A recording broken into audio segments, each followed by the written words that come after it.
Magandang araw, Ate Kat. Ako po si Leana, 27 taong gulang. Nagmula po ako sa mahirap na pamilya. Ako po ang inaasahan ng aking mga magulang na mag-aahon sa kanila sa kahirapan. Kaya naman ginawa kong lahat kahit na ang kapalit nito ay kasuklaman ako ng lalaking aking minahal dahil sa pagtalikod ko sa responsibilidad sa aming mga anak. Nagsimula po ang aking kwento noong 17 anyos pa lang ako. Sana po ay mapili ninyong isabuhay ang aking kwento at kapulutan ng aral ng inyong mga tagapakinig. Maraming salamat po. Mabagal ang bawat hakbang na lumabas sa paliparan si Diana kasama ang kaniyang long-term boyfriend. 10 taon nang lumipas simula nang umalis siya ng bansa, dala ang isang lihim na hanggang ngayon ay nananatiling lihim at walang ibang nakakaalam maliban sa kanyang pamilya at pamilya ng lalaking unang minahal. Ngayon, ay isa na siyang tanyag na fashion designer at sikat na modelo sa ibang bansa. Nagmamay-ari na din siya ng ilang sikat na brand ng damit at sapatos. Pero sa kabila ng tagumpay na tinatamasa niya, hindi niya mararamdaman sa kanyang puso ang tunay na kaligayahan dahil alam niyang may 2 tao siyang nasaktan ng sobra at may responsibilidad na tinatakasan para maabot ang lahat ng meron siya ngayon. At sa loob ng mahabang panahon, hindi siya umuwi ng bansa. Ni minsan ay hindi niya kinamusta ang kanyang mag-ama. Nakontento siya sa pagpapadala sa mga ito ng regalo at pera sa tuwing may okasyon na pinapadaan niya sa kanyang ina. Akala niya ay okay na siya. Kaya malakas ang loob niya na umuwi pero hindi pala dahil sa muling pagtapak ng mga paa niya sa bansang pinagmulan, parang agos ng tubig na bumalik sa kanyang isip ang mga nangyari noon. Naging madamot siya sa batang nangangailangan ng pagmamahal at pag-aaruga ng isang ina. Pero hindi siya naging madamot sa pag-abot ng mga pangarap ng kaniyang pamilya. Muling kinain ng kanyang konsensya si Diana hanggang hindi niya namalayang umiiyak na pala siya. Mula sa airport, dumiretso siya sa bahay ng magulang ni Diana. Pagdating sa kanilang lugar, agad nanibago ang dalaga. Ang dating maliit nilang bahay, ngayon ay malaki na at may 3 palapag. Sa labas pa lang nito ay makikita ng pinagkakagastusan talaga ito ng husto at alam ng dalaga na ang lahat ng pera na pumasok sa kanilang pamilya ay bunga ng kanyang pagsisikap. Masaya silang sinalubong ng kaniyang pamilya, lalo na ng kanyang ina. Tuwang-tuwa ito nang makilala ang kanyang nobyo at halos hindi ito magkandao-gaga sa pag-estima kay Gavin. Ganon din ang kanyang ama. Kaya naman, pagkatapos nilang kumain, sinamantala ni Diana ang pagkakataong makausap ng masinsinan ng kanyang kapatid. Denise, may gusto sana ako itanong sa'yo. May balita ka ba kay Joshua at sa anak namin? Mababakas ang pananabik sa tinig na usal ni Diana. Hindi agad sumagot si Denise. At mukhang nabigla sa tanong ni Diana. Maya-maya pa ay naging mailap ang mga mata nito. Hindi nagtagal ay narinig ni Diana ang galit na boses ng kanyang ina sa kanyang likuran. Bakit kailangan mo pang hanapin ang mga yon? Masungit nitong tanong. Ma, nangangamusta lang naman ho ako. Wala naman ho sigurong masama kung alamin ko ang kalagayan ng anak ko. Anak ko siya at ang laki ng kasalanan ko sa kanya. Masama ang loob na sagot ni Diana at hindi nagustuhan ng tono ng ina. Wala kang kasalanan sa kanya. Kung naghihirap man siya ngayon, kasalanan niyo ng pride niyang ama. Kung sana ay pumayag na lang ang Joshua na yan na ipalaglag ang batang iyon, di sana hindi siya nakakaranas ng hirap ngayon. Naiinis na wika ni Dahlia. Ma, dahan-dahan naman po kayo sa pananalita. Ano ko pong pinag-uusapan natin? At nagpapasalamat po ako kay Joshua dahil tumutol siya sa gusto kong gawin. Noon. Dahil kung nagkataon, baka hindi ko napatawad ang sarili ko. Pagtatanggol ni Diana sa dating kasintahan. Aba, teka nga. Bakit parang concerned ka sa mga yun? Diana, baka nakakalimutan mo na kung hindi mo sinunod ang gusto namin ng papa mo. Wala ka sa kinilalagyan mo ngayon. Sumbat ni Dahlia. Sasagot pa sana ang dalaga pero muling nagsalita ang gina. Kaya kung ako sa'yo, kalimutan mo na sila. May gwapo at mayaman ka ng nobyo at kapag ikinasal kayo ni Gavin, magkakaanak ka na ulit. Magiging masaya ka at magkakaroon ka ng isang masayang pamilya at perpekto. Kaya wag mo nang pagtuunan ng pansin ang mga problemang yon. Ang pobreng iyon. Kalimutan mo na sila. Pangungumbinsi pa ni Dahlia. Ma, ano ko pa rin ang anak namin ni Joshua. Ang laki ng kasalanan ko sa kanila. Tinalikuran ko sila para mabigyan kayo ng magandang buhay na dapat kayo ang nagbigay sa aming magkakapatid. Matapang na sagot ni Diana. Namula ang mukha ni Dahlia. Napanganga naman si Denise at hindi makapaniwala sa sinabi ng kanyang ate. Agad naman na nakonsensya si Diana. Gusto man niyang bawiin ang kanyang sinabi, pero huli na. Nagalit na ang kanyang ina at malakas siyang sinampal. Wala kang utang na loob? Kung hindi dahil sa amin, hindi ka isinilang sa mundong to. Naging modelo ka at yumaman ka lang, akala mo kung sino ka na? Sino ka ba sa akala mo, ha? Bata ka palang, diskrasyada ka na. Maswerte ka nga dahil tinulungan ka pa namin makabangon dahil kung hindi, ewan ko lang kung anong buhay meron ka ngayon. Kasama ang lalaking yun. Galit na sigaw ni Dahlia. Mabuti na lang at maingay sa sala at malaki ang bahay, kaya walang ibang nakarinig sa kanilang pag-uusap. Ma, tama na. Awat ni Denise. Sa ina. Bitawan mo nga ako. Totoo naman eh. Akala mo kung sino mabait na santa ang ate mo na yan? Eh, nasa ilalim naman ng kulong yan. Dagdag pa ni Dahlia na lalong sumugat sa puso ni Diana. Noon pa man ay madalas nang ipamukha sa kanya ng kanyang ina ang mga pagkakamali niya. Pero kahit ganon, umaasa pa rin siya na isang araw, mauunawaan nito ang kalagayan niya. Pero hanggang ngayon, walang ibang mahalaga sa kanyang ina kundi ang pera niya. Nagpatuloy sa pag-iyak si Diana at hindi nagawang sumagot sa ginang. Kaya ikaw, mag-isip kang mabuti.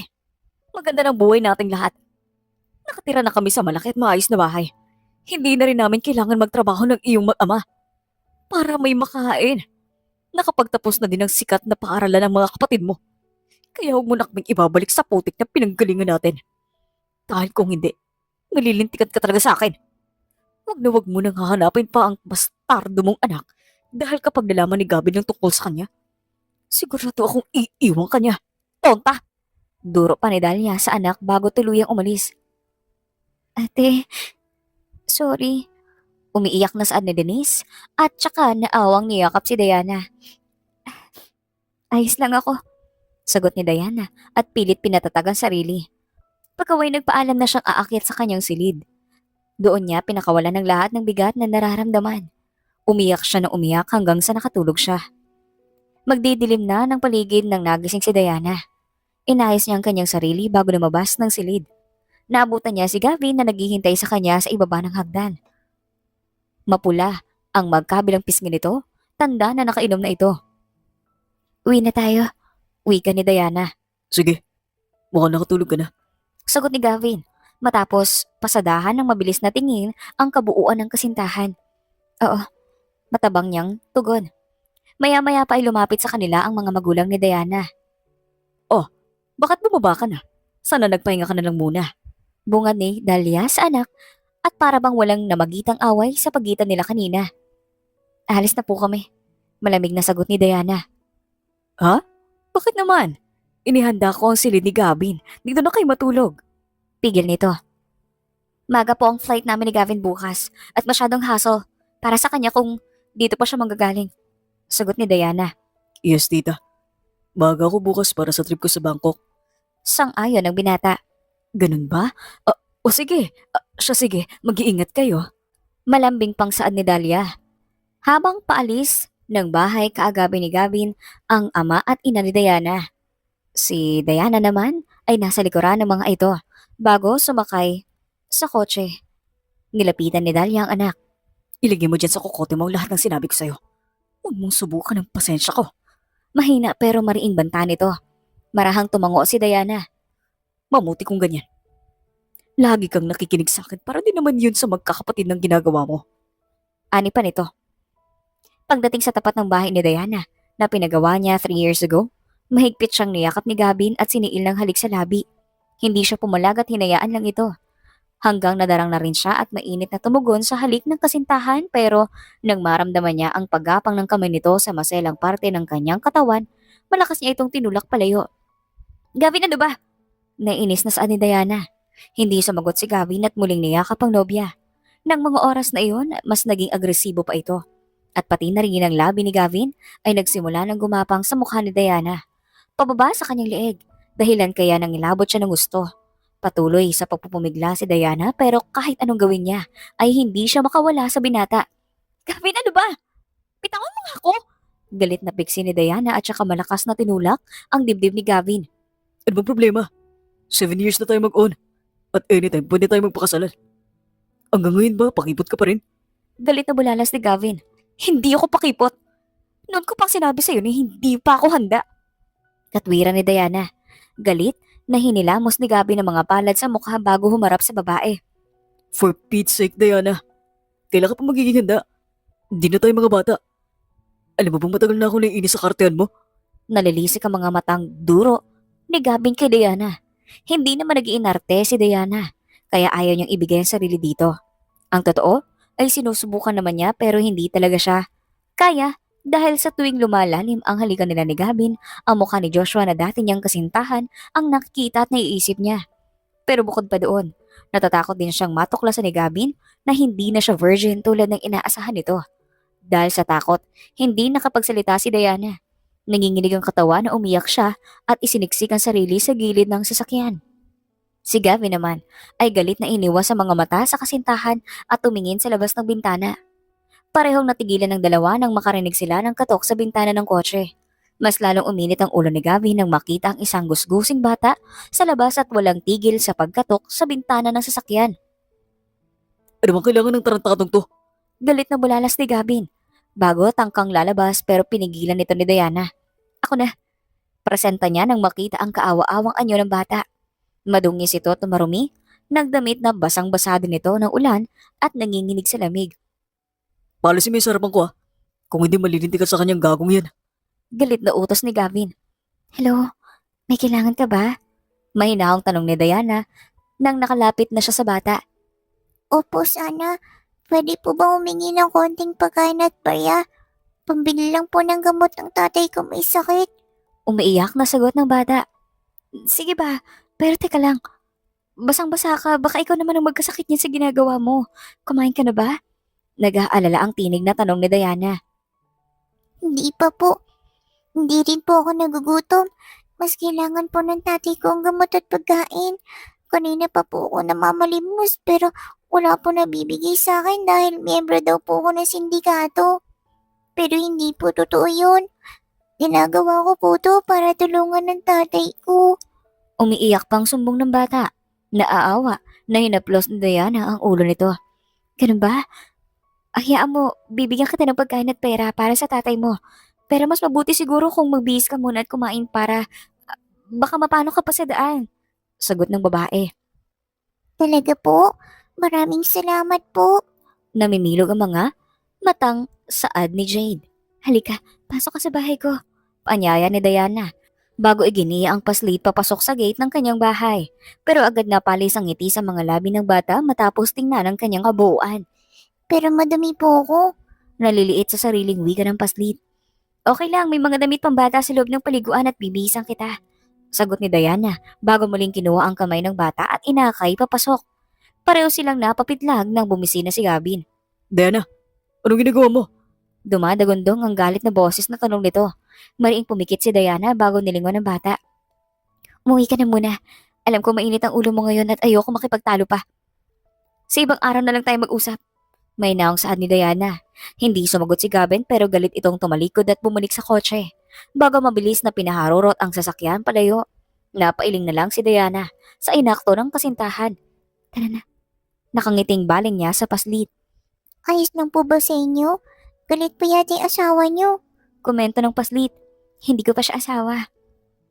Kakaibang saya ang naramdaman ni Diana ng mga sandaling kasama niya ang paslit at hawak-hawak niya ang kamay nito. Pagpasok sa loob ng bahay, binigyan agad ni Diana ng malinis na tuwalya ang bata. Isinama din niya ito sa kusina para ipagtimpla ng gatas. Binigyan din niya ito ng sandwich para magkalaman ang tiyan nito. Nang matapos inihanda naman niya ang mga sangkap para sa lulutuin niyang tinola. Ang sarap naman po nito. Ngayon lang po ako nakatingin ng ganito. Nasisihang bulalas ng paslit habang may malaking ngiti sa labi. Nagustuhan mo ba? Magiliw na tanong ni Diana. Opo, ngayon lang po ako nakakain ng ganito. Lagi pong pandesal at muna yung binibili ng tatay ko. Ganun ba? Hayaan mo, gagawang pa kita niyan. Siya nga pala, pwede bang malaman kung anong pangalan mo? Jade po. Namumuwalang sagot ng baslit. Ang ganda naman ng pangalan mo. Ako naman si Diana. Pwede mo akong tawaging Tita Diana. Masayang saad ng dalaga. Diana? Pareho pa pala kayo ng pangalan ng nanay ko. Masayang komento ni Jade. Talaga? Diana rin ang pangalan ng nanay mo? Nasaan nga pala siya? Curious na tanong ni Diana. Nasa ibang bansa po. Doon na daw po siya magtatrabaho, sabi ni tatay. Palagi po siyang busy kaya hindi ko po siya nakakausap. Maliit pa lang daw po ako nang mag-abroad ang nanay ko. Sabi nga po ng mga classmate ko, baka daw po may iba ng pamilyang nanay ko. Kaya hindi po siya umuwi sa amin. Pero sabi naman po ng tatay ko, hindi daw po totoo yun dahil mahal na mahal daw po ako ng nanay ko. Kwento ni Jade. Nagiinit ang mga matang iniwas ni Diana ang tingin sa paslit. Hindi niya naiwasang maalala ang anak. Kung hindi siya nagkakamali, magkasing edad lang ang mga ito. Kamusta na kaya ang anak niya? Galit kaya ito sa kanya? O katulad ni Jade ay nangungulila rin ito sa kalinga ng isang ina? Bago pa man tumulo ang kanyang mga luha, ay pinahid niya agad ito. Habang nasa banyo si Jade at naliligo, tumungo si Diana sa silid at pinagawa niya para sa kanyang anak. Lumapit siya sa closet kung saan naroon ang mga gamit para dito na nakahiligan niyang pilhin sa tuwing nararamdaman niya ang pangungulila sa kanyang mag-ama. Kumuha siya ng isang terno ng damit at ilang pares ng sapatos bago lumabas. Soon, makakasama din kita anak. Malungkot na saad ni Diana habang malungkot na nakatingin sa nakapinid na pinto. Pagkatapos kumain ng dalawa, agad na nagpasalamat at nagpaalam si Jade na aalis na ito. Tali mo na ito para sa'yo talaga yung mga yan. Wow! Ang sarap naman po ng mga to. Maraming salamat po. Salamat din po pala sa masarap na mga pagkain. Walang anuman. Bumalik ka na lang dito kung kailan ka o may kailangan ka. O kaya naman, kapag wala kang ginagawa. Sige po, babalik po ako dito pag gumaling ng tatay ko. Ipapakilala ko po siya sa inyo. Masayang sagot ni Jade. Sige nga, para naman makilala ko ang tatay mo. Nasisihang sagot ni Diana. Matutuwa po si tatay nito. May bago na po kaming kaibigan. Pero bawal po kayo may love sa tatay ko ha. Pogi po kasi yun pero para lang po siya sa nanay ko. Seryosong wika ng pasnit. Hindi napigilan ni Diana na tumawa sa sinabi ni Jade. Maya-maya ay marahan niyang hinaplos ang buhok nito. Ikaw talaga. Puro ka biro. Pero huwag kang mag-alala kasi alam mo, matagal na akong may minamahal na iba. Sino po? Curious na tanong ng bata. Secret, bawal sabihin. Masayang sagot ni Diana. Napangiti si Jade sa nakikitang reaksyon ng dalaga. Alis na po ako. Mag-ingat po kayo dito. Sigurado ka bang hindi na kita ihahatid? Hindi na po. Malapit lang naman po dito ang bahay namin. Okay, ikaw bahala. Basta mag-iingat ka. Paalala ni pa ni Diana. Opo, salamat po ulit. Sagot ni Jade. Bago tuluyang tumalikod ang bata, tinawag ulit ito ni Diana para abutan ng pera. Naku, wag na po. Ang dami niya na pong binigay sa akin. Tanggi ni Jade at pilit ibinabalik kay Diana ang pera. Kunin mo na para sa tatay mo yan. Para may magamit kayo habang hindi pa siya nakakapagtrabaho. Pangungumbinsi ni Diana. Sige na nga po. Pero wag po kayo mag-alala dahil babayaran ko po kayo kapag may pera na kami ni tatay. Promise po yan. Ikaw ang bahala. Basta, bumalik ka ha. Sige po, bye-bye po. Sagot ni Jade bago kumaripas ng takbo palayo. Bago tuluyang nawala ang paningin ni Diana ang paslit, ilang beses pa itong kumaway sa babae. Madilim na sa labas nang tumila ang malakas na ulan. Kahit masama ang pakiramdam, pinilit ni Joshua na lumabas ng bahay para doon hintayin ang anak. Kanina pa siya nag-aalala dito, pero wala naman siyang magawa. Kaninang tanghali pa ito malis para mangutang ng gamot sa tindahan na hindi naman kalayuan sa kanila. Pero hindi na ito umuwi. Akala niya ay naglibang-libang lang ang kanyang anak sa pakikipaglaro sa ibang bata sa kanilang lugar hanggang sa bumuhos ang malakas na ulan at doon na siya kinabahan. Hindi naman niya ito magawang hanapin dahil masamang kanyang pakiramdam at nangihina pa siya. Tay, ano pong ginagawa niyo dito sa labas? May sakit pa po kayo. Baka mapano po kayo dito. Nang marinig ang nag-aalala na tinig ng anak, kunot ang noo na humarap si Joshua sa paslit. Saan ka nang galing? Kanina pa kita hinintay. Doon lang po sa labasan. Siya nga po pala, may mga dala po ang pagkain. Pasok na po tayo para makakain na tayo. Masayang sagot ni Jade. Nasa ka ba galing ng mga yan? Mamaya ko po sasabihin sa inyo. Tara na po, sa loob para makainom na po kayo ng gamot. Nang pumasok si Jade sa kanilang bahay, sumunod na rin dito si Joshua. Dami mong dala. Saan ba talaga nagaling ang mga yan? Panguusisan ni Joshua sa anak na ngayon ay abala sa paghahanda ng pagkain. Nang matapos ay saka pa lang ito lumapit sa kanya. Tay, may nakilala po ko Ali. Maganda po at saka mabait. Tinulungan niya po ako. Pinakain niya rin po ako sa bahay niya. At ito nga po, May binigay po siyang pera para may panggastos daw po tayo habang hindi ka pa pwede matrabaho. Masayang kwento ni Jade. Paano? Sino babae? Saan ka ba talaga nanggaling?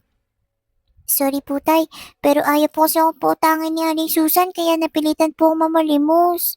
Nakayokong pag-amin ni Jade. Natigilan si Joshua sa sinabi ng anak at saka galit na tumayo bago lumapit dito. Bakit ginawa mo yun? Di ba? Kabiling-bilin ako sa'yo. Kahit anong mangyari, wag na wag ka manilimos. Galit na kastigo niya sa anak. Sorry po tay, naawa na po kasi ako sa inyo eh. Kung hindi po lugaw, noodles lang kakainin natin. Ubus na rin po yung gamot nyo. Gusto ko lang naman po makakain kayo ng maayos at may mainom na gamot para gumaling na kayo. Katwiran ng paslit. Pakiramdam ni Joshua ay binuhusan siya ng malamig na tubig nang marinig ang sinabi ng anak. Hindi niya akalain na sa mura nitong edad ay ang kamakanan niya ang iniisip nito. Walang salitang niyakap ni Joshua ang anak at humingi ng tawad. Pasensya na anak. Kaya mo kapag gumaling ako, babawi ako sa'yo. Ayos lang po yun, tay. Naiintindihan ko po kayo. Pero dapat po talaga, gumaling na kayo kasi papakilala ko po kayo kay Miss Ganda. Miss Ganda? Sino naman yun? Nagtataka na tanong ng binata. Siya po yung tumulong sa akin at nagbigay sa akin ng mga to. Sagot ni Jade at itinuro ang mga dala niya. Ganun ba? Sige, walang problema. Pag magaling na ako, babayaran natin sa kanya lahat ng mga binigay niya sa'yo. Nagpatuloy sa pag-uusap ang mag-ama.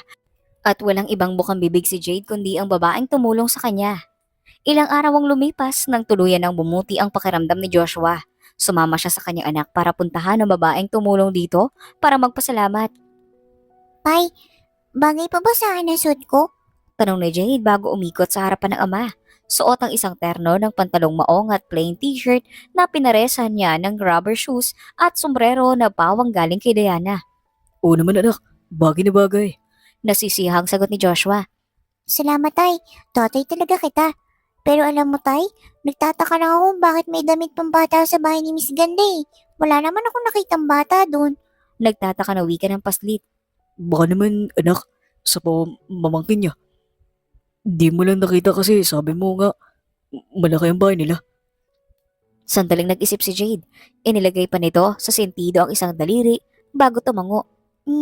Sa bagay, siguro nga po tay. Tara na po. Maya-maya ay nakangisi na aya ng paslit. Magkasamang lumabas sa kanilang maliit na tirahan ang mag-ama para pumunta sa bahay ni Diana. Sigurado ko bang dito nakatira ang babae tinutukoy mo? Naghalin lang ang tanong ni Joshua habang matamang pinagmamasdan ang magara at malaking bahay sa kanyang harapan. Opo tay, dyan po nakatira si Miss Ganda. Pero anak, baka palayasin lang tayo dito. Umuwi na lang kaya tayo. Bumalik na lang tayo sa ibang laraw. Tay, alam po ni Miss Ganda na babalik ako dito. Huwag na po kayo mag-alala. Tara na po at ako na pong bahala sa inyo. Pero anak, Tay, mabait po si Miss Ganda. Pilit pa ni Jade.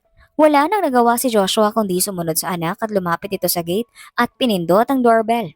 Pagkatapos ng ilang segundo, nakita ni Joshua na lumabas ng bahay ang isang magandang babae at lumapit ito sa gate. May kakaiba siyang nararamdaman nang matitigan niya ito sa malapitan. Ni hindi niya magawang bawiin ang mga mata sa babae na ngayon ay kausap na ng kaniyang anak. Sino sila? Ano kailangan mo? Mahinahon nitong tanong kay Jade. Miss Ganda, ako po ito si Jade. Bumalik po ako. Kasama ko pong tatay ko. Magaling na po siya at gusto po namin magpasalamat sa mga naitulong mo sa amin. Masayang sagot ni Jade. Ah, Jade, ikaw nga. Halika, pasok ka. Masaya ako malaman na magaling na ang tatay mo. Masayang sagot ni Diana. Maraming salamat po sa ng tulong mo, Miss Ganda. Naku, wala yun. Tsaka huwag mo na akong tawagin Miss Ganda. Tita Diana na lang itawag mo sa akin. Nasisihang sagot ni Diana.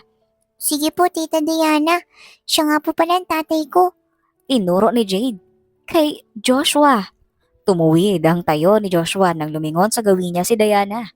Kitang-kita niya ang gulat na agad rumehistro sa maganda nitong mukha nang makilala siya. Bago pa man magsalita si Diana, kinuha ni Joshua ang kamay ng anak. halika na. Umuwi na tayo. Pero tay, hindi pa po kayo nagpapasalamat kay Tita Diana. Pagtutol ni Jade. Di na kailangan anak. Halika na.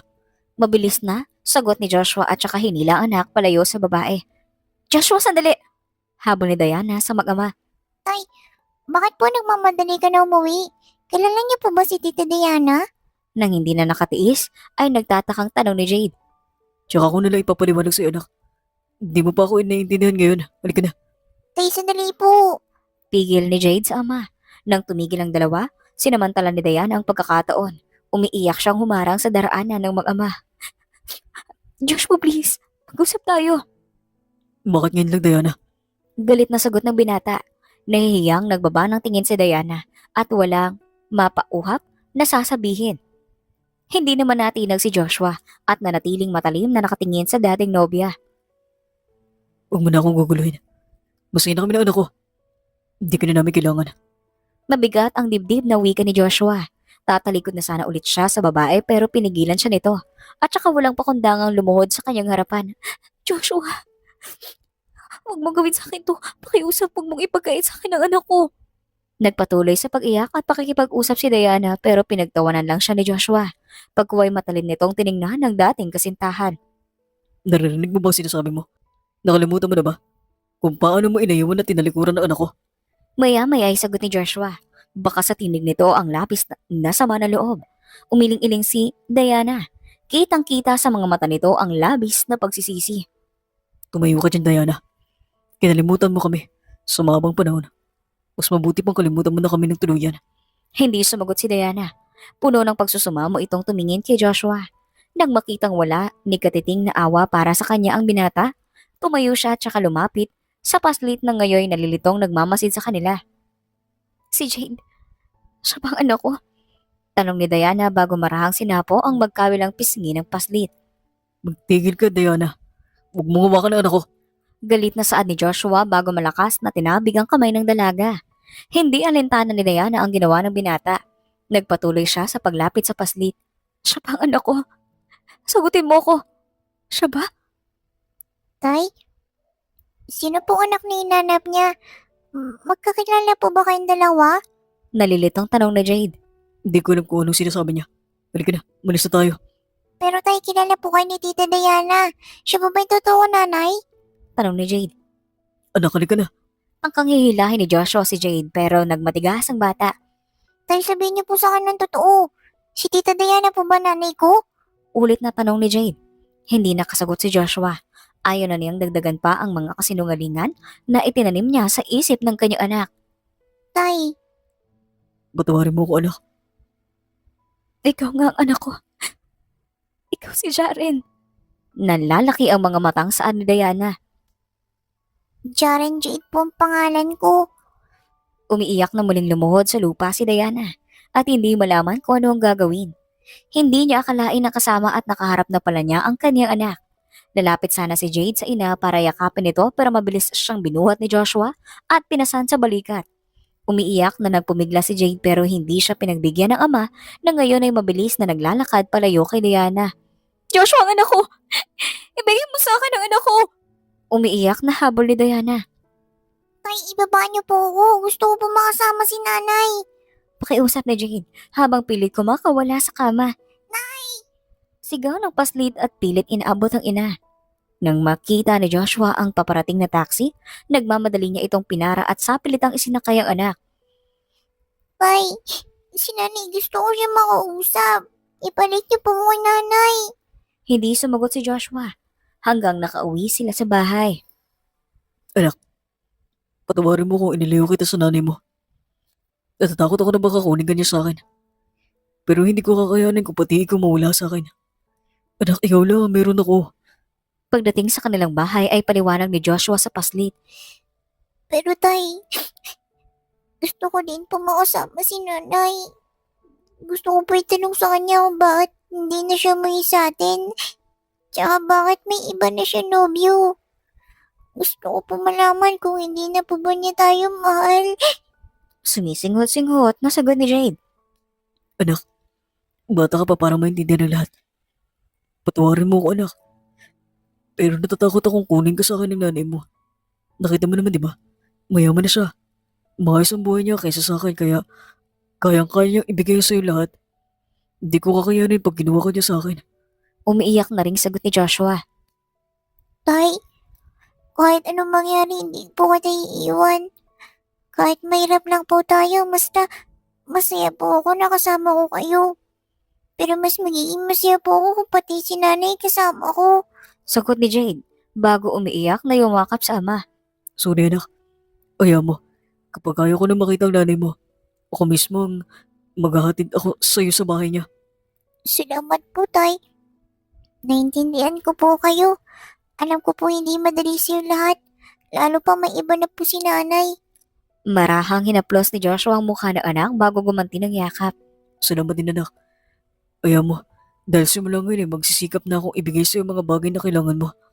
Samantalang, nang makaalis na ang kanyang mag-ama, umiiyak na bumalik sa loob ng bahay si Diana. Kumuha siya ng alak at uminom mag-isa. Nagpatuloy siya sa pag-iyak habang binabalik-balikan sa isip kung paano niya iniwan ang kaniyang mag-ama para pa sa pangarap niyang maayos na buhay ng kaniyang pamilya. Flashback. Kanina pa tapos ang klase pero may mangilan-ngilan na din na estudyante sa paaralan. Kabilang na doon si Diana na ngayon ay kasama ang kanyang boyfriend na si Joshua at palihim na nagkita sa likod ng school. Pareho silang menor de edad at pahigpit na ipinagbabawal ng kanilang mga magulang ang pakikipagrelasyon nila sa murang edad. Buntis ako. Natigilan si Joshua nang marinig ang sinabi ng kasintahan. Nag-angat siya ng mukha at sinalubong ang luha ang mata ng dalaga. Alam niyang hindi biro ang pinasok nila pero handa siyang panagutan nito. Huwag ka na umiyak. Narito naman ako eh. Hindi kita pababayaan. Pananagutan ko kayo ng anak natin. Nababaliw ka na ba? Ang bata pa natin para maging magulang. Paano natin mabuhayin ng batang to? Graduating pa lang tayo sa high school. Sa tingin mo ba, paaaralin pa tayo ng mga magulang natin kapag nalaman nilang buntis ako? Huminga ng malalim ang binata pagkaway sumaryoso ito. Alam ko naman yun eh. Titigil ako sa pag-aaral. Nagtatrabaho ko para mabuhay tayo. Tapos ano? Titigilin ako? At magpapakaina sa batang to? Josh, alam kong marami pa akong pangarap sa buhay. Next year, kukunin ako ng tito ko sa Amerika para doon mag-aral at nandun na ako pwede na ako maging modelo. Ayokong sayangin ang opportunity na yun. Hindi makapagsalita si Joshua habang si Diana naman ay patuloy sa pag-iyak at paglalakad-lakad sa harapan niya. Bumuga na ngangin si Joshua bago pinilit na ikinalma ang kasintahan. Diana, matutupad mo pa rin lahat ng yan. Kapag naisilang mo na at kapag malaki na anak natin. Kailan pa? Kapag wala na opportunity na yun? Ayoko! Ipapalaglag ko ang batang to. Magiging sagabal ito sa mga pangarap ko at sa mga pangarap ng pamilya ko para sa akin. Ako lang inaasahan nila na aahon sa kanila sa kahirapan.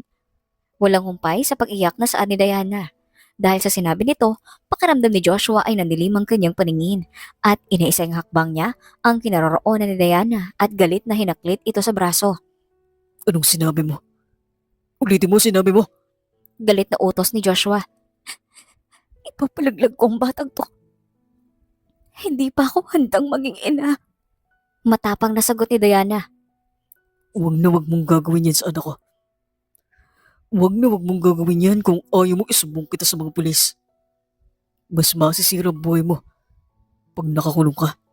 Galit na banta ni Joshua bago walang salitang tumalikod sa babae. Nasaktan siya pero mas lamang ang awa na nararamdaman niya para sa kanyang magiging anak. Kahit sabihin na dugo pa lang ito, hindi niya kayang sapitin o isipin ang sarili nitong ina ang gustong pumatay dito at nagkait na maranasan nito ang magkaroon ng magandang buhay. Iniwang umiiyak si Diana. Natatakot siyang maging ina pero mas natatakot siyang masira ang kanyang buhay. Kung may pagpipilian lang sana siya, mas gugustuhin niyang makasama ang kanyang anak at ang lalaking mahal pero alam niyang kailangan niyang pumili sa mga ito at kanyang pamilya. Kinabukasan, kasama ni Joshua ang kanyang mga magulang. Matapang siyang humarap sa pamilya ni Diana. Nagharap sila at pinag-usapan kung ano ang dapat gawin sa sitwasyon nila ngayon. Hindi kami papayag. Sa gusto mo, iho. Masyado pa kay bata para sa ganito. Kabigat na responsibilidad. Paano niyo bubuhayin ng batang yan? Sagot ng ina ni Diana na si Dahlia nang marinig ito. Ang plano ni Joshua. Matapang na sinalubong ni Joshua ang mga mata ng ginang. Nagtatrabaho po ako. Para sa mabuhay ang mag-ina ko. Nang tingnan ng mga taong kaharap pagkaway pagak na tumawa ang ama ni Diana. Anong klase? Nabuhay ang ibibigay mo sa kanila. Sa tingin mo ba makakahanap ka agad ng mga ayos sa trabaho? Ni hindi ka makapagtapos sa iyong pag-aaral. Pangiinsulto nito kay Joshua. Sandali. Wala namang ganyanan. Tao kaming humarap dito. Sa inyo. Kaya sana huwag ninyong insultuin ang anak ko. Nagkamali sila pero nakahanda siyang harapin ang responsibilidad nila bilang magulang sa kanilang magiging anak. Singit ng ama ni Joshua. Ang amin lang.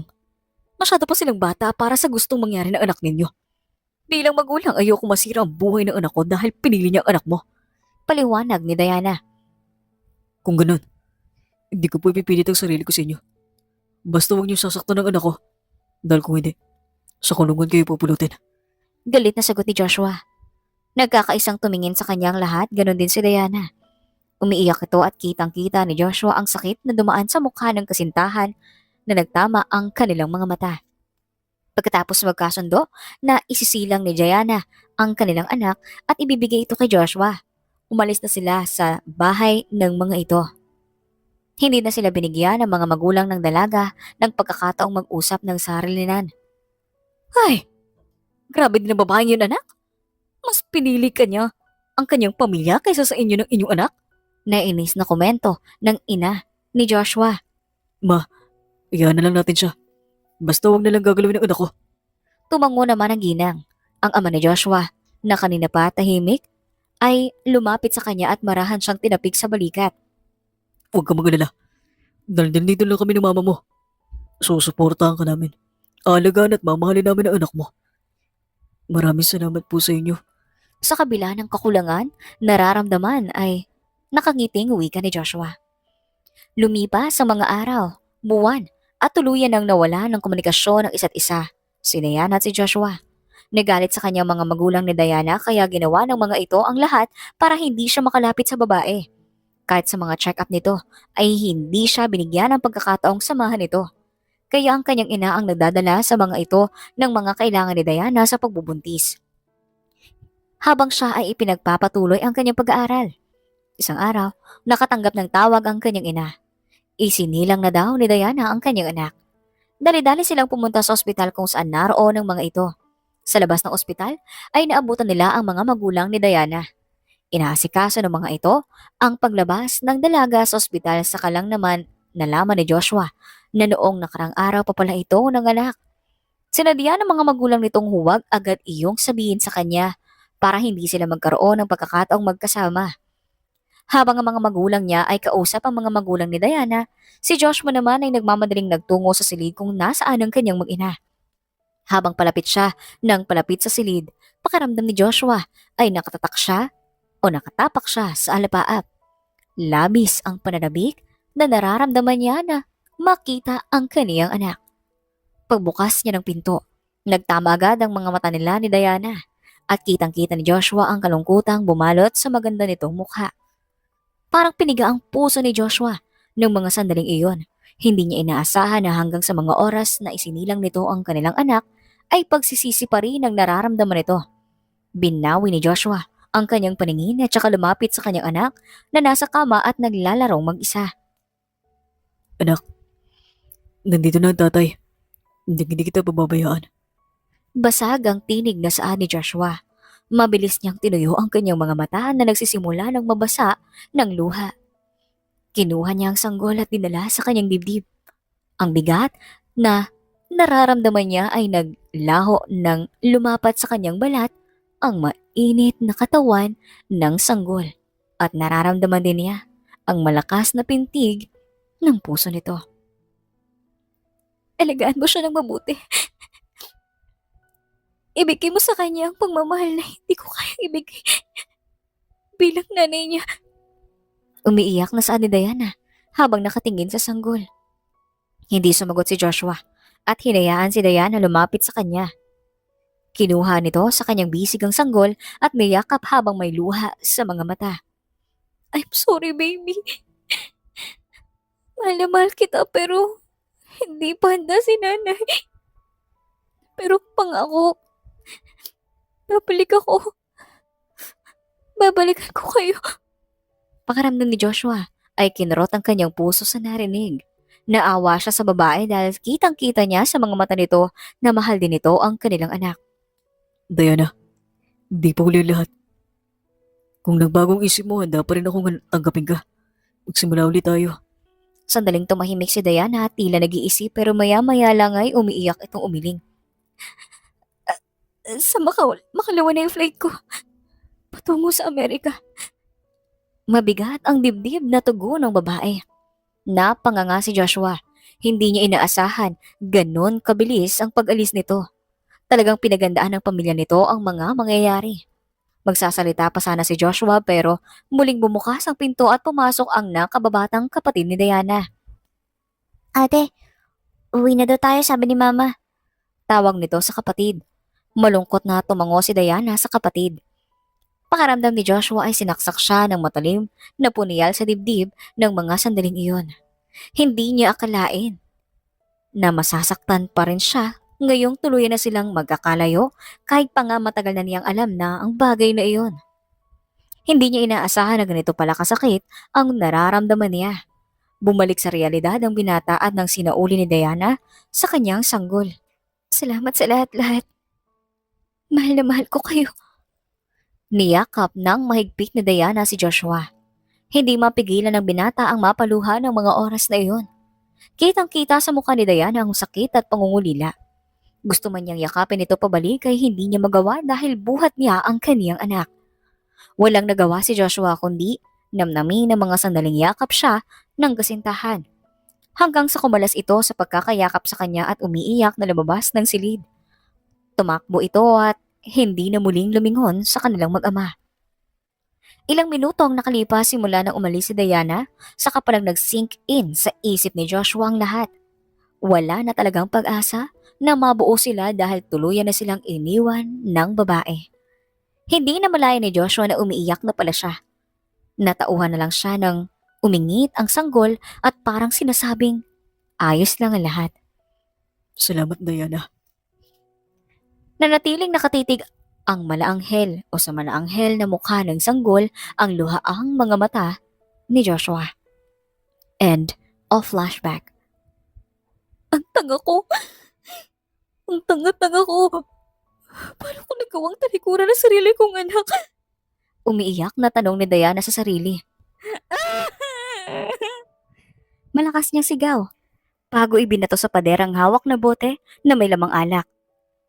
Agad kumalat ang laman nito sa sahig kasama ang nagkapira-pirasong bubog.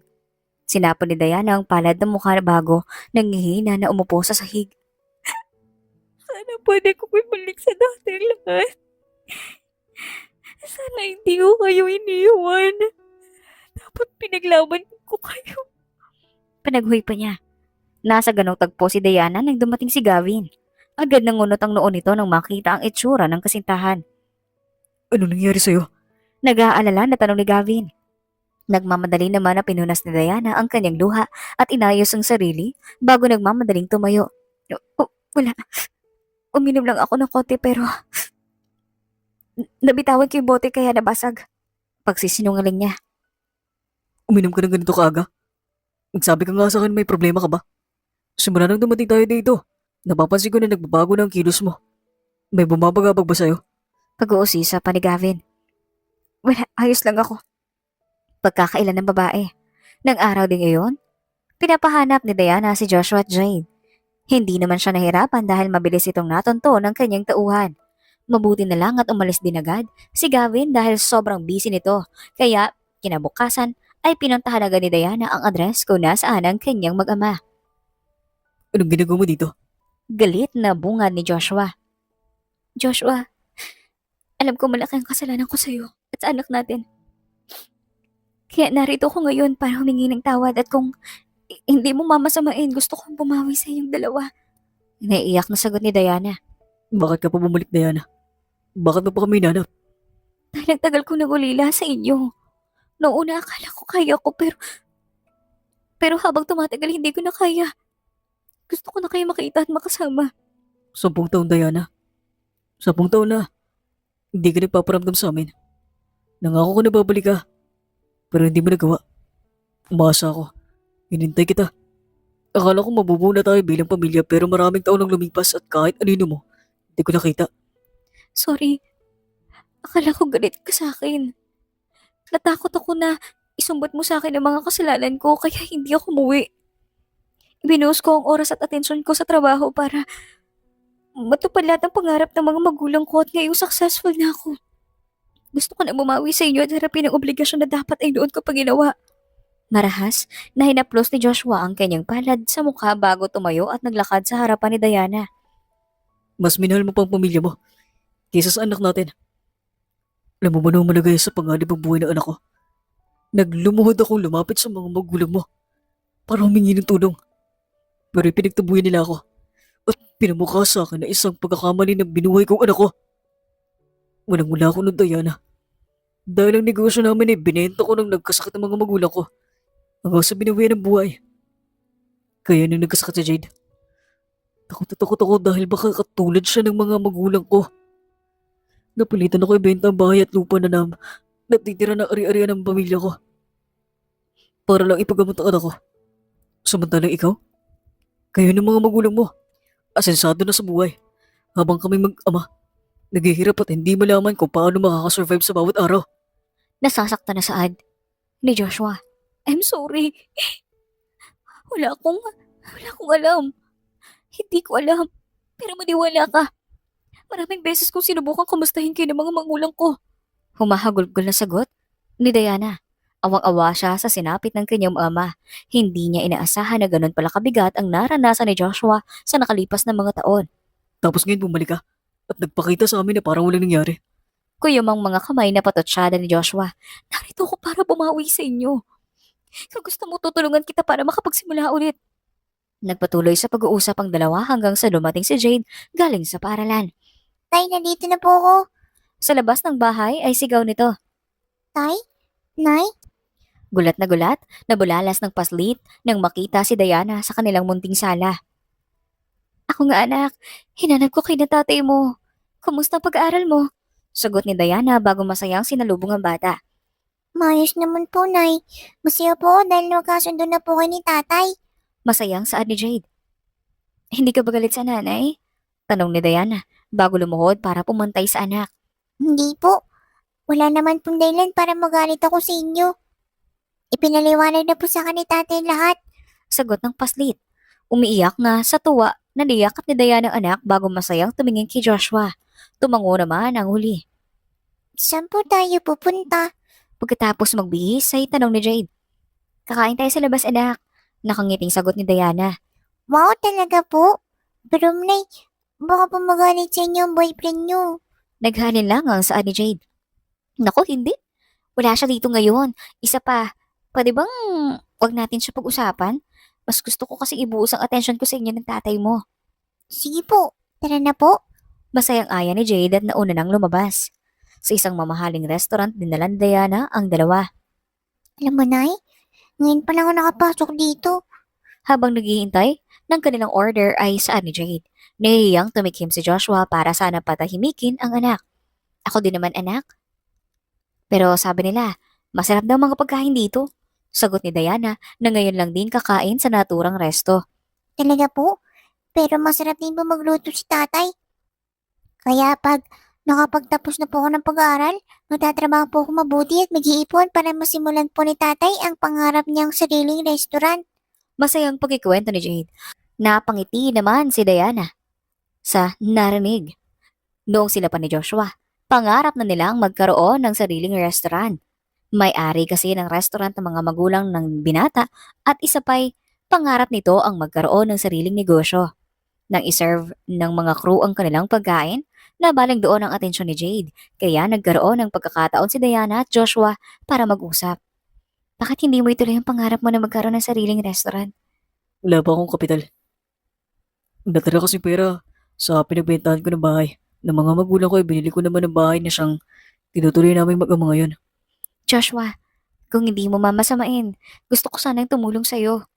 Gusto kong bigyan ka ng pangkapital para matupad na ang pangarap mo. Alam ko naman na kung hindi mo kinuha ang anak natin, baka malayo na rin ang narating mo. Hindi mo kailangang gawin yan, Diana. Ayos lang ako. Bala kong mangimbang bansa. Pagkaya ni Jade ang sarili niya. Pero Joshua, masyadong komplikado ang gusto mo. Iiwan mo mag-isang anak natin? Sandaling natigilan si Joshua at matamang pinagmasdan ng dating nobya. Bakit? Ginagawa mo lahat ng to? Maya-maya ay tanong ni Joshua. Ginagawa ko to para din sa anak natin. Alam ko nahihirapan siyang mag-adjust kung lalayo ka pa sa kanya. Isa pa alam ko din naman na hindi madali ang pinagdadaanan mo at gusto ko nang bumawi para naman kahit sa pamamagitan nito. Maramdaman ni Jade na hindi ko kayo nakalimutan. Sagot ni Diana, kasabay ng pagtulo ng kanyang mga luha. Pag-iisipan ko. Lumipas ang ilang buwan. Nagpatuloy sa paglihim ng kanilang pagkikita si Diana at Joshua kasama ang kanilang anak. Muling nanambalik ang pag-ibig nila para sa isa't isa pero ramdam nila ang matigas na pader na nakaharang sa kanilang pagitan. Kaya minabuti nila na maging magkaibigan na lang para sa kanilang anak. Tinanggap na rin ni Joshua ang tulong na inalok na Diana para masigurado niya ang maayos na kinabukasan ng kanilang anak. Wow! Ang ganda naman ang restaurant mo. Maliwalas at magandang ambience. Sigurado ko, dudumungin ito ng mga tao pag opening. Masayang komento ni Diana habang inililibot ang mata sa paligid. Salamat. Siya nga pala. Sa kitchen na tayo para matikman niyo yung mga pagkain na handa ko. Sagot ni Joshua at iginiya sa kusina ang mag-ina kung saan nakahain ang iba't ibang klase ng pagkain na hango sa special recipe ng binata na minana pa niya sa kanyang mga pinuno. Wow, ang sarap, Tay. Panalo talaga ang mga luto mo. Masayang komento ni Jade. Talaga? Baka naman binabola mo lang ako. Hindi po, Tay. Masarap po talaga yung luto mo. Tama anak natin. Masarap nga. Nakangiting singit ni Diana. Sa tingin niyo, magugustuhan kayo ng mga customer natin bukas. Excited na tanong ni Joshua. Oo naman. Sigurado ko papatok itong restaurant mo. Tama si Nanay, Tay. Sigurado po ako magiging maraming kakain at babalik-balikan na luto mo. Nasisihang wika ni Jade. Salamat sa inyong dalawa. Kayo ang inspirasyon ko sa lahat nito. Salamat dahil pinapalakas ninyo yung loob ko. Lalo ko na Diana. Maraming salamat sa tulong mo para makapagsimula ulit ako.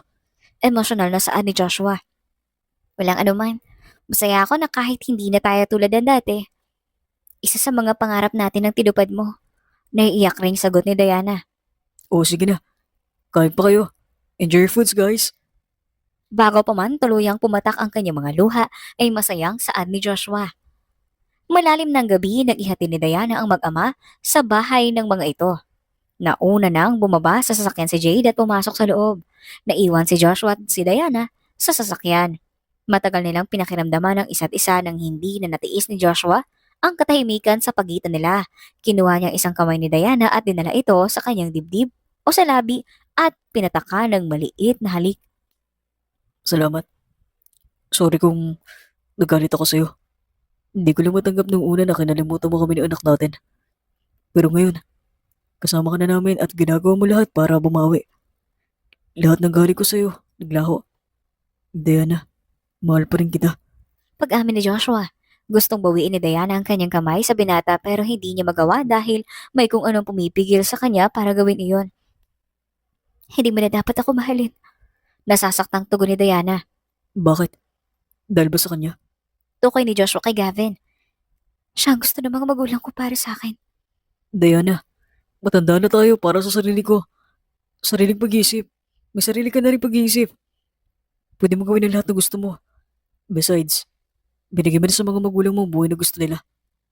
Pwede ba na kami naman ang anak natin ang piliin mo? Umiiyak na pagsusumama ni Joshua. Hindi ko alam, Joshua. Hindi ko alam kung paano. Umiiyak na sagot ng babae. Marahang pinahin ni Joshua ang mga luha sa pisngi ng dalaga pagkuway na awang hinaplos niya ang pisngi nito. Mahal na mahal kita. Mahal na mahal ko kayo ng anak natin. Mahal na mahal ko din kayo. Ikaw at ang anak natin. Ang gusto ko makasama habang buhay pero hindi na natapos ni Diana ang nais niyang sabihin nang halikan siya ni Joshua sa labi. Noong una ay mahinahon ng paraan ng paghalik nito pero hindi nagtagal ay lumalim iyon. Tinugon ni Diana ang paghalik ng binata. Pakaramdam niya ay didunuyan siya sa kakaibang sensasyon. Hindi niya inaasahan na muli niyang mararamdaman ang pamilyar na pakiramdam sa piling ng binata pagkatapos ng maraming taon.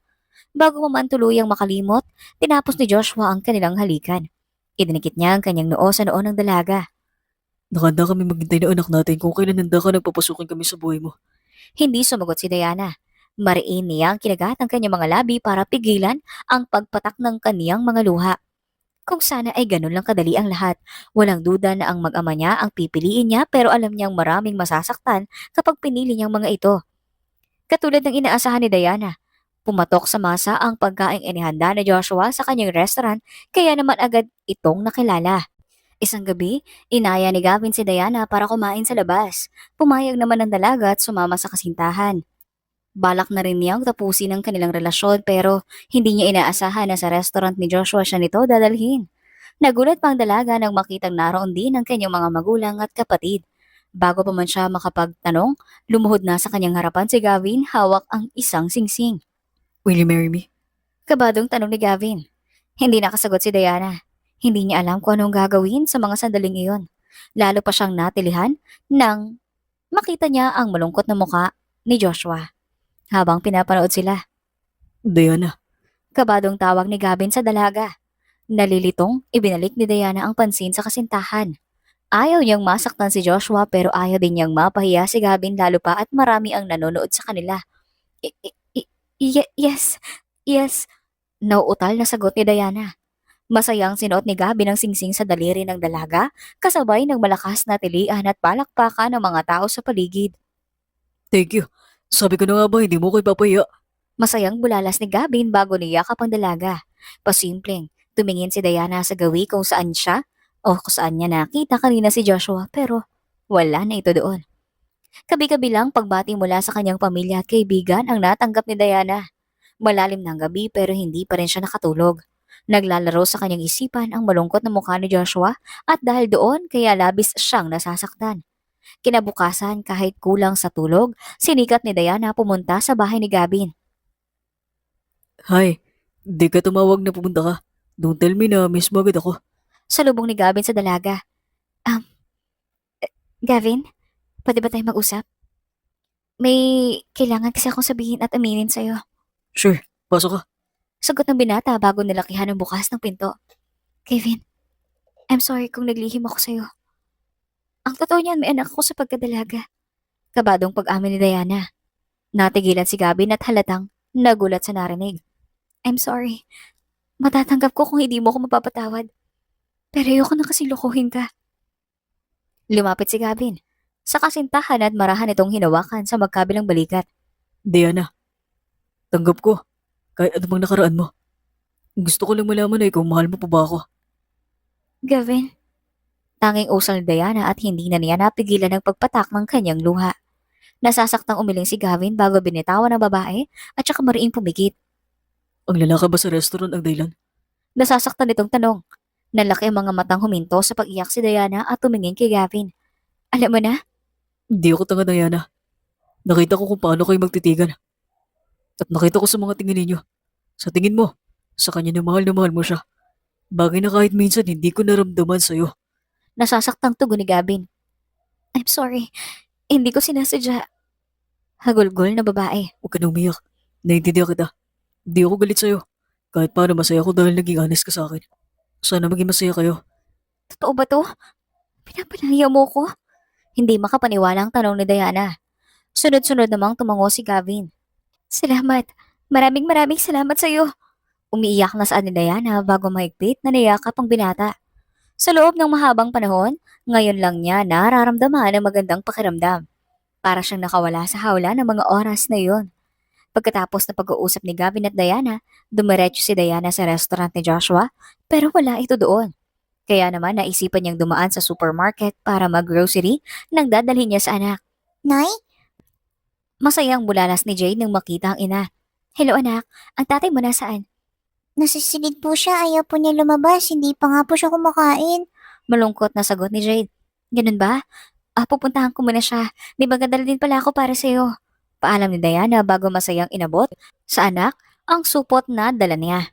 Nakailang katok na si Diana sa pinto ng silid ni Joshua pero hindi na pa rin ito sumasagot. Joshua, ako to. Pwede ba tayo mag-usap? Mula sa labas ng silid ay wika ni Diana. Dumaan ang mahabang sandali pero wala pa rin siyang nakuhang sagot. Aalis na sana siya nang biglang bumukas ang pinto at iniluwa si Joshua. Magulo ang itsura nito.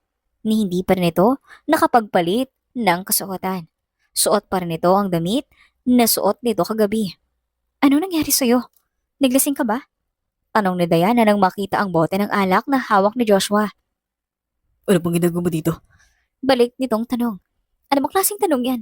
Siyempre, dinadalaw kayo. Mapaklang ngumiti si Joshua bago itinaas ang isang kamay at itinuro ang sala kung saan naroon ang kanilang anak. Nandun ang anak natin. Siya bang kailangan mo? Joshua, ano bang nangyari sa'yo? Hinila ni Joshua ang babae papasok sa kanyang silid bago ito isinandal sa likod ng pinto. Bakit, Diana? Bakit ka pa bumalik? Maayos na kami ng anak natin pero ito ka. Pinaasa mo kami sa isang araw na mabubuo pa tayo. Pero ang totoo hindi na. Dahil may kakasal ka na sa lalaking yun. Galit na saad ni Joshua. Anong pinagsasabi mo? Magkakaila ka pa. Kita-kita ko kung paano nag-propose ang lalaking yun sa'yo. Akala ko ba tatapusin mo ng relasyon niyo pero bakit ganun, Diana? Umiiyak na saad ni Joshua. Sa halip na sumagot, higpit na yakap ang itinugo ni Diana sa lalaki at sinimulang linawin ang lahat. Totoo na ba to? Hindi mo ba ako pinapaasa? Lang?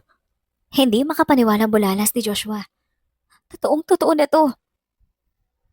Nasisiyahang sagot ni Diana. Walang sinayang na sandali si Joshua. Kinabig niya ang ulo ni Diana palapit sa kanya at saka mapusok na hinalikan sa labi.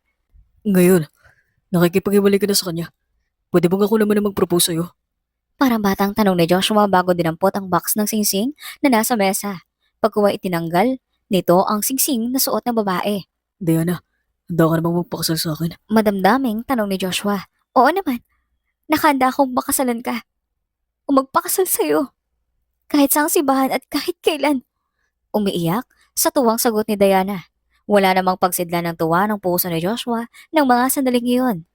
Nang malaman ni Jade ang estado ng relasyon ng kanyang mga magulang, tuwang-tuwa ito dahil sa wakas ay mabubuo na ang pamilya na pangarap niya. Dala ang invitation card para sa kanilang kasal, nagtungo ang mag-anak sa bahay ng mga magulang ni Diana. Anong ginagawa niyo dito? Galit na bungad ni Dahlia. Ma, kasama ko po si Joshua at ang anak naming si Jade. Hello po, ako po si Jade. Kayo po ba yung lola ko? Magiliw na bati ng paslit pero matalim itong tiningnan ang ginang dahilan para matakot ang bata at nagtago sa likod ni Joshua. Magandang araw po. Magalang ding bati ni Joshua at hindi pinansin ang pagsusungit ng ginang. Walang maganda sa araw ko. Nakasimangot na sagot ni Dahlia. Bago bumaling kay Diana. Ano ba kasing ginagawa niyo dito? Marami akong ginagawa. Ma, pumunta kami dito para personal itong ibigay sa inyo. Agad namang binuksan ng ginang ang sobre at binigay ni Diana. Wedding invitation? At nakuha mo pong magpakasal sa hampas lupang yan. Diana naman? Hindi ka ba talaga nag-iisip? Galit na uwi ka ni Dahlia. Ma, mahal na mahal ko po si Joshua at may anak po kami. Matapang naman ang sagot ng babae. Ewan ko sa'yo. Sana hindi mo pagsisihan ng kaibangan mong to. Galit na saad ng ginang bago malakas na isinara ang pinto. Laglag ang balikat na humarap si Joshua sa kanyang mag-ama. Sorry. Huwag mo nang isipin yun. Sanay na ako. Tsaka inaasahan na din naman natin to. Nakangiting sagot ni Joshua bago inakbayan si Diana. Lumipas ang mga araw at natuloy ang kasal ni Joshua at Diana. Kabi-kabila ang pagbati na natanggap nila mula sa kanilang mga bisita. At katulad ng dapat asahan, hindi dumating ang mga magulang ni Diana pero ganun pa man, masaya naman si Diana dahil present ang tatlo niyang kapatid. Congratulations ate! Masayang bati ni Denise. Salamat dumating kayo. Naiiyak na sa tuwang sagot ni Diana. Siyempre naman. Matitiis ba naman namin na hindi ka makita sa pinaka-espesyal na araw na to sa buhay mo? Nakangiting sagot ng babae. Ate, pasensya ka na. Kung hindi nakarating si mama at papa, wika naman ni Dan. Ayos lang. Di naman ako umaasa na pupunta sila dito. Kaya mo ate, pasasan ba't matatanggap din ni mama na ibang gusto mo sa gusto niya? Sinanay mo kasi na siya nagmamando sa'yo ng mga gagawin mo. Komento naman ni Daryl. Ayos lang yun. Dahil naman dun kaya umayos ang buhay natin. Tingnan niyo mga professional at asensado na kayo ngayon. Masayang tugon ni Diana.